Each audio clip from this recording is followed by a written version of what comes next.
Madam Farooq Foyazat, Madam Ashwati Thirunal Gauri Lakshmi Bai, Dr. George Matthews, Dr. Ashnarayan Roy, distinguished guests, ladies and gentlemen.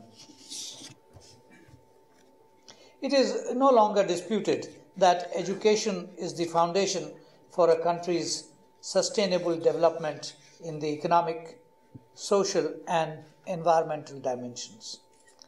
It is the key element of the right to a decent life and to individual development for reduction of poverty and inequalities. Equitable education is a lever to reach development goals in the domains of health, nutrition, and environment. It gives people the knowledge and skills necessary for occupational integration and boosts productivity, innovation, and entrepreneurship. Yet, education extends beyond the development of skills for livelihood. It creates the capacity to think and is an essential condition for political development, democracy, and social justice. For this reason, and in different stages of history, access to education was also a powerful tool of social and therefore political control in the hands of rulers and oppressors. In the history of our own country, Kerala has been a role model. Education played an important part in Kerala's transition from a caste-ridden society into one of our more egalitarian states. The initiative was taken 2 centuries earlier and forms the backdrop to this conference. As a result, and over time, literacy rates in the state have historically been high since early 1900s. It paved the way for mass mobilization for education and the creation of active citizenry that is a defining aspect of modern Kerala. Professor Amartya Sen has called it, and I quote him, the constructive and combative roots of its historical background, unquote. These roots are Kerala's indigenous intellectual history and the impact of its global exposure. The latter has resulted in a tolerant pluralism in the state, brought about by opening its doors to other people and cultures, because the host society remains alive to learning from other traditions and other ways of living. The former was a result of historically pro-education outlook in Kerala. 200 years ago, Rani Gauri Parvati Bai of Travancore issued a royal proclamation that said, and I quote from it, "The state shall defray the entire cost of the education of its people in order that there might be no backwardness in the spread of enlightenment amongst them." Whatever may have been the motivation for the then ruling royalty to undertake mass education, its results were spectacular. Another former royal of the House of Travancore, while explaining his educational policies, said, and I quote him here, "A government which has to deal with an educated population is by far stronger than one which has to control ignorant and disorderly masses. Hence, education is twice blessed thing. It benefits those who give it and those who receive it." End of quote. While the elite may have believed that by propagating education, they might have a more malleable population, but as Robert Merton described it, the unanticipated consequences of purposive social action were diametrically opposite to what was perhaps intended.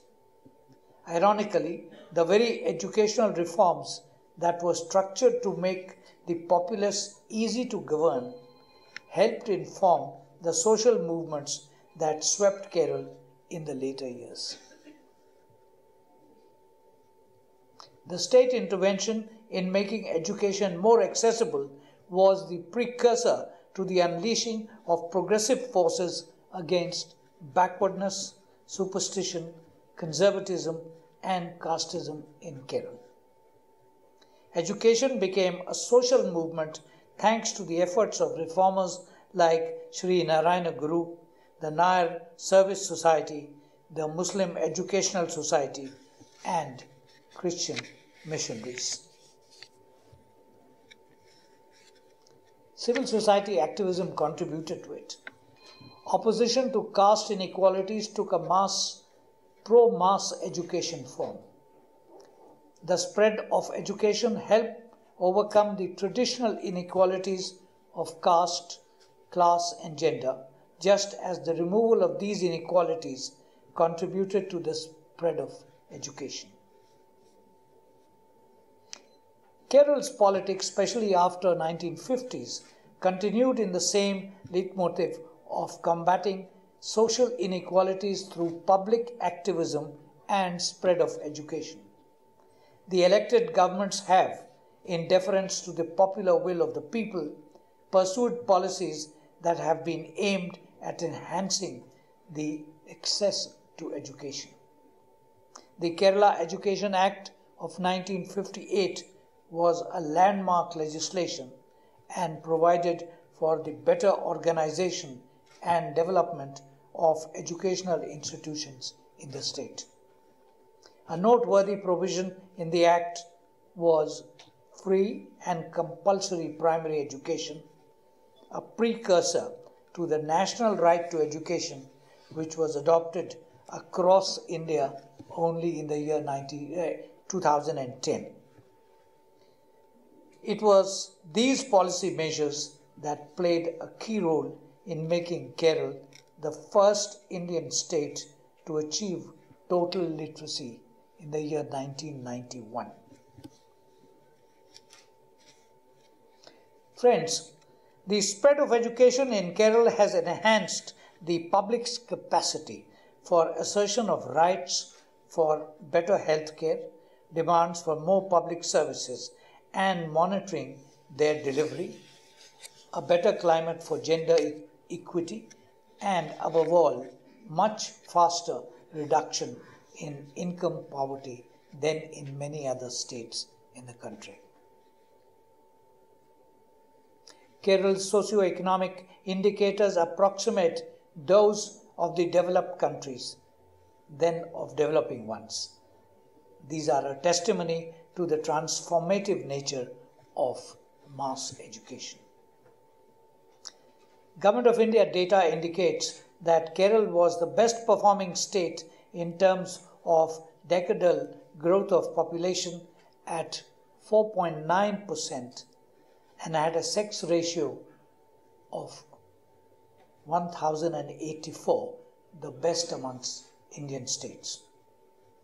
Infant mortality rate was the lowest in Kerala at 12 against the national average of 40.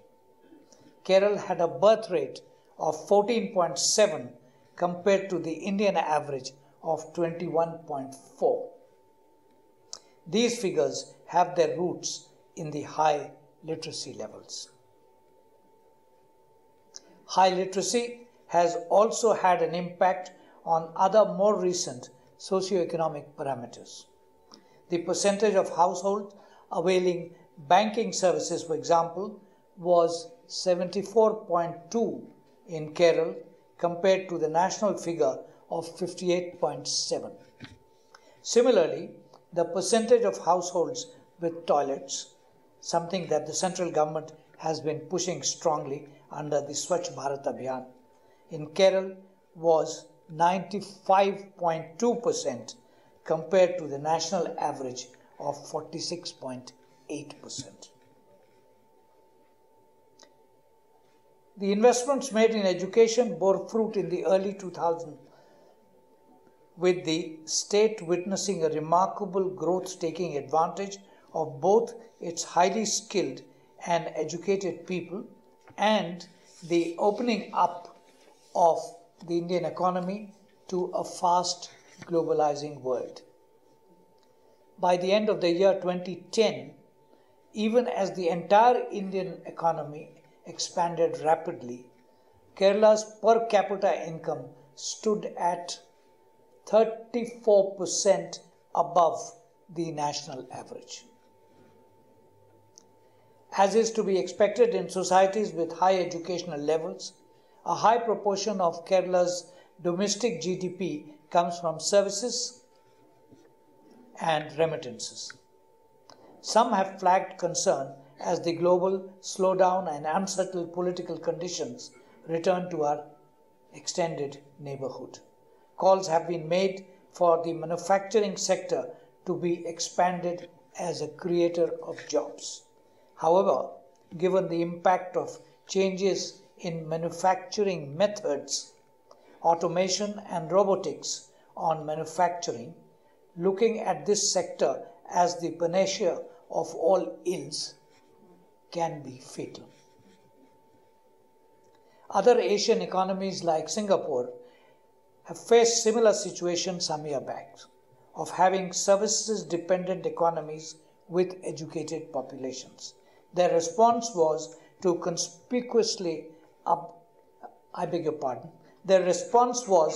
consciously upgrade the economic structure by shifting to more advanced, value-added stages of industries and services. Thus, in order to remain competitive and to employ its talented educational youth, Kerala too will have to focus on economic activities which make use of its unique strengths, an educated workforce, democratic institutions, and a favorable natural environment. Kerala's social progress has set the stage for its lift-off into economic progress that is socially and environmentally sustainable. The state needs to identify knowledge-based and skill-intensive economic activities. Kerala already has a well-developed communication infrastructure in both rural and urban areas. This should allow for a more diffused pattern of development. The existing and upcoming educational institutions can be networked and leveraged to provide the base for a rapid upscaling for knowledge-driven activities such as research and development. The requirement, therefore, for the transition of Kerala into a true knowledge society is more education in 21st century skills like critical thinking, problem solving, creativity, and digital literacy. Learners of all ages need to become familiar with new technologies and cope with rapidly changing workplaces. Robust, inclusive, and high-quality educational systems, underpinned by qualified, professionally trained, motivated, and well-supported teachers, will be a cornerstone of this effort. Ladies and gentlemen, Kerala's experience has challenged the assumption that countries have to experience economic growth on national level to be lifted out of poverty. It has shown that meaningful educational reform and nurturing of an engaged civil society can create a better standard of life without recourse to traditional monetary growth metrics. It is the result of a realization of the importance of education and of dedicated efforts towards its realization. I wish this conference success in its work. I hope its message will be taken and understood nationally. I wish the conference all success once again. Jai Hind.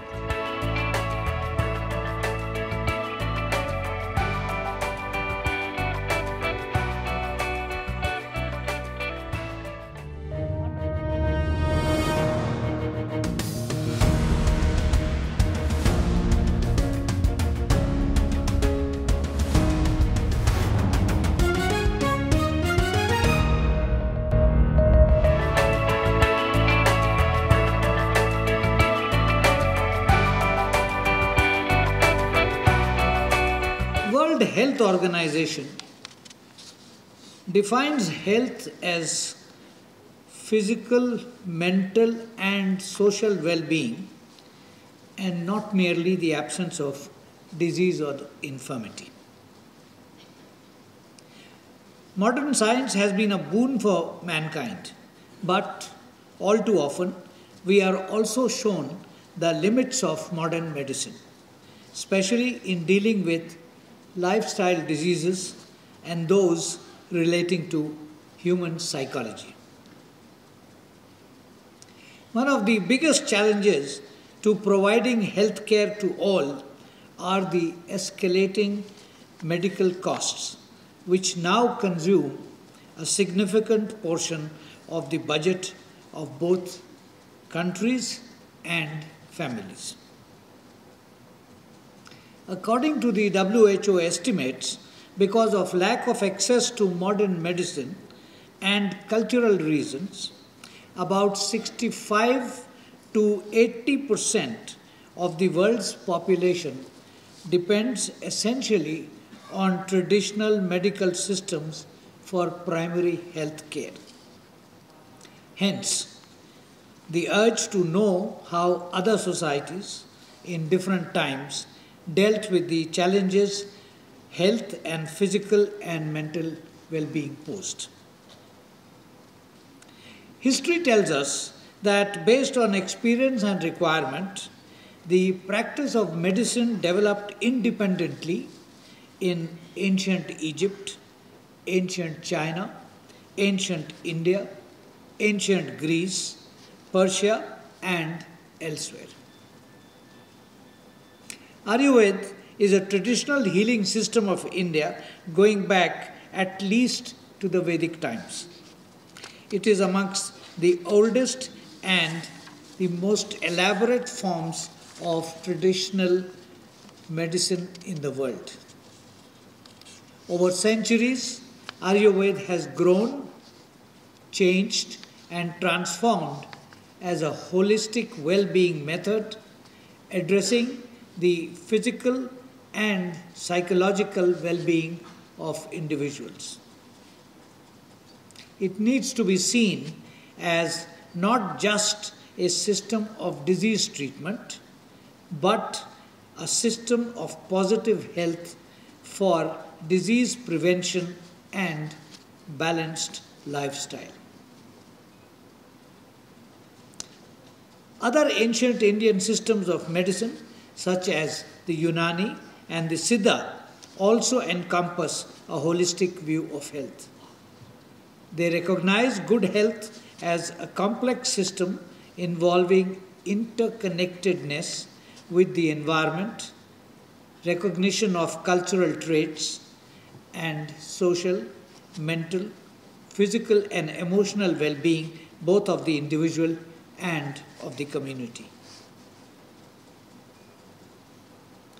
This slow and progressive development led to the birth of modern pharmaceutical industry. In spite of the great advances observed in modern synthetic medicine in recent decades, plants, many of them known to the ancients, still make an important contribution to healthcare. Before European colonization, these traditional methods were the mainstream medical treatment and had well-developed and established methods, practices, and knowledge systems. Many of the medicines found in plants, trees, herbs, soils, and water that are used in traditional healing like in Ayurveda have counterpart on conventional pharmacy shelves. Ayurvedic medicine still remains an important component of our healthcare system. A recent study estimated that more than 90% of our population, especially in rural areas, use some form of Ayurvedic therapy, including following its dietary principles, practicing traditional or household remedies, or seeking professional help from trained Ayurvedic practitioners. With proper development and study of the traditional methods and substances using the tools available to us now from modern science, the traditional medical systems, including Ayurveda, can become an important and affordable part of a holistic healthcare system.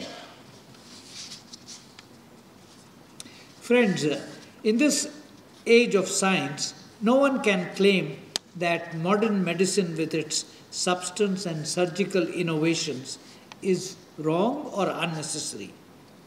But it need not be the only line of treatment. Traditional medical systems like Ayurveda can offer a first line of defense, focusing on well-being and improvement of health by addressing the preventive aspect, particularly for lifestyle-induced diseases and psychological conditions that are increasingly common in our stress-filled way of life. Such medical pluralism will entail the adoption and integration of biomedical healthcare with traditional methods or concurrent treatment. The two systems of traditional and modern medicine can blend together in a beneficial harmony using the best features of each system and compensating for certain weaknesses in each. There is a growing awareness amongst the scientific community and the general public about the intrinsic value of traditional medicine, and as a result, Ayurveda, Unani, and Siddha have entered the mainstream to complement modern biomedicine. Alternative medicine, including Ayurveda, has gained wide recognition and become popular not only in India but internationally. With millions placing their faith in alternative treatments, it has also become an important and lucrative business. In a recent survey of the National Health Service users in the United Kingdom, it was reported that nearly 40% of adults had used complementary and alternative medicine. In the United States, Ayurveda is considered a complementary healthcare option, with many Americans employing Ayurvedic elements such as massage, meditation, or cleansing therapies. As our traditional medical systems, including Yoga and Ayurveda, are being adopted worldwide, India can develop principles and standardized practices to make sure that this adaptation is systematic and true to the authentic traditions of these disciplines. This requires that the highest level of research, teaching, and practice is promoted in our country. It also requires that the Ayurvedic medicines and products coming out of India are of the best quality. We have taken definite steps towards developing an integrated system of healthcare that includes thinking about and using what has been working in different cultures for thousands of years. The establishment of the Department of Ayush and its growing linkages with our mainstream medicine is a step in this direction. In a traditional medical system, if it is to be thoughtfully, respectfully, and yet vigorously evaluated, research must involve both scientific experts trained in relevant scientific rules of evidence as well as Ayurvedic experts trained in all aspects of Ayurvedic practice. To place traditional medical systems on a sound footing and ensure its wide acceptance, our ancient knowledge has to be tested on the scientific lodestone before it is either accepted or rejected. Mere antiquity does not grant respectability, nor should ancient and traditional knowledge be dismissed just because it is old.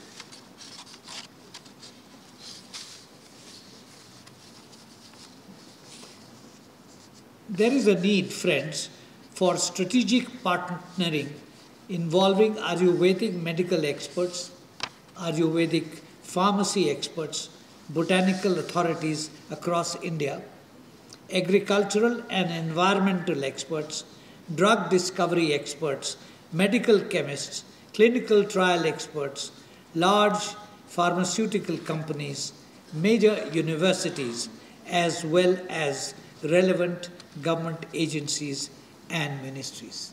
If these can all work together, the results would be phenomenal. With the application of modern scientific methods to the ancient knowledge system, we can thus have the best of both the worlds.